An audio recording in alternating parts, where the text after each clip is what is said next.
ఐదువా DYFI ఆధ్వర్యంలోన మేము కూడా మీలాగే టెంట్ వేసుకొని అక్కడే కూర్చున్నాము.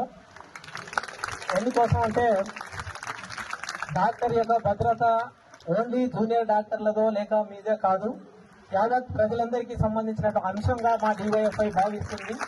ప్రధానంగా ఒక డాక్టరు నాకు మీ ఎంత స్ట్రెస్ ఉంటుంది, ఎంత ఇబ్బంది ఉంటుంది అనేది మాకు ప్రత్యక్షంగా తెలియదు. మననే ప్రొఫెసర్ నాగేశ్వర్ గారు ఒక వీడియో చేశారు మీ మొత్తం వర్క్ కు సంబంధించి.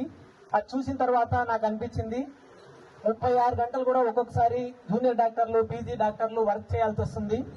అట్లా వర్క్ చేయడంలో భాగంగానే ఈ ఆర్కేర్ హాస్పిటల్లోన ఆ పీజీ డాక్టర్ గారు నైట్ అంతా వర్క్ చేసి 2 గంటల వరకు భోజనం చేయకుండా వర్క్ చేసి 2 గంటల తర్వాత రెస్ట్ తీసుకోవడానికి అని చెప్పేసి సెమినార్ హాల్కి వెళ్లడం వల్ల ఆమె ఈరోజు చనిపోవాల్సినటువంటి దుర్భర పరిస్థితి వచ్చింది.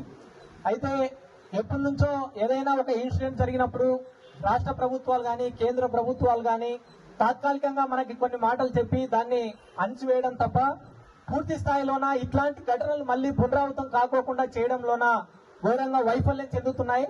అట్లాంటి ఘటన మళ్ళోసారి జరగకుండా ఉండాలనే ఉద్దేశంతోనే ఏపీ ఆర్జుడో గానీ లేదా దేశవ్యాప్తంగా ఉన్న మెడికల్ గానీ ఇట్లాంటి కార్యక్రమాలు చేస్తున్నారని చెప్పేసి డివైఎఫ్ఐ భావిస్తుంది.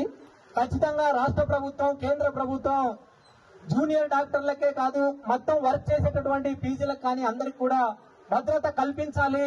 అట్లాగే ఓన్లీ భద్రత అంటే సెక్యూరిటీ గార్డ్ని పెట్టడం ఒకటే కాదు, ఈరోజు ఈ హాస్టల్లో కూడా మన మెడికల్ కాలేజీ హాస్టల్ కూడా రాత్రి పూట డ్యూటీ చేసి ఇక్కడ నుంచి హాస్టల్కి వెళ్లాలన్నా లేదా వాళ్ళు ఎక్కడైనా భోజనం చేయడానికి రావాలన్నా మొత్తం కూడా స్ట్రీట్ లైట్ లేక చాలా మబ్బులో ఇబ్బంది పడుతున్నారని చెప్పేసి కూడా కొంతమంది సోదరులు చెప్పారు.